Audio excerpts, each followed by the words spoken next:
All right, the first exercise that we are going to be doing is an upper body exercise, which is a push-up.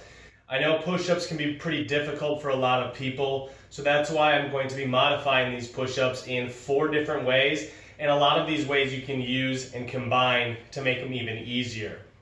The first push-up that I'm going to show you is a non-modified push-up. This is your standard push-up, and I'll be doing it from multiple angles so you can see what I'm doing. So the first thing that we need to mention is how our body should be in line. Notice from the back of my head to my heels, for the most part, it is a straight line. One thing I could do better is lowering my hips to make that line straighter. The next thing we want to do is make sure our arms are about as wide as our shoulders and basically right underneath our shoulders when we are up in that push-up position.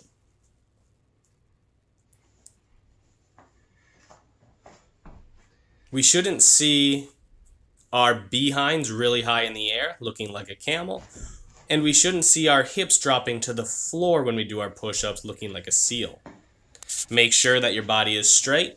On a non-modified push-up, we're going all the way down to the ground without touching our chest or belly. The second way I'm going to modify this push-up is by using my knees as the pivot point of my push-up. Essentially what we're doing by using our knees as the pivot point is we are now lifting less weight off of the ground. The first thing you'll notice is my ankles are now crossed, my arms are right underneath my shoulders and about as wide as my body. I'm trying to keep my body straight, and again I can lower my hips here to do this even better. If I want to go all the way down to my stomach to make it even easier, I can do that. The third way I'm going to modify this push-up is using my legs as a swinging pivot.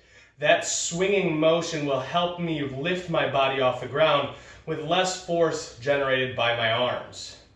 It's important when we do this that as our feet are going back to the ground, our knees are going to come off of the ground, our weight is on our toes, and then we push up.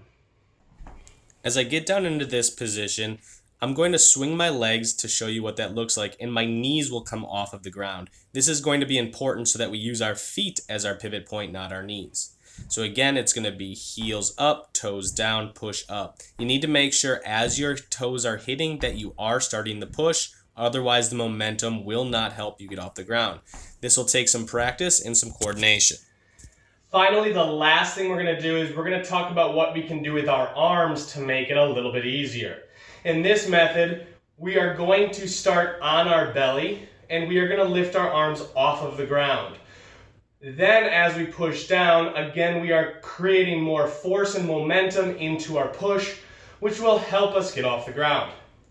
The nice thing about this method is we can use this in the 3 other versions of the push-up you already learned to make them even easier. The main difference here is my hands are starting off of the ground and then I push down. I'll be showing all 3 different modifications of the push-up while having my hands off of the ground. This extra force is definitely helpful.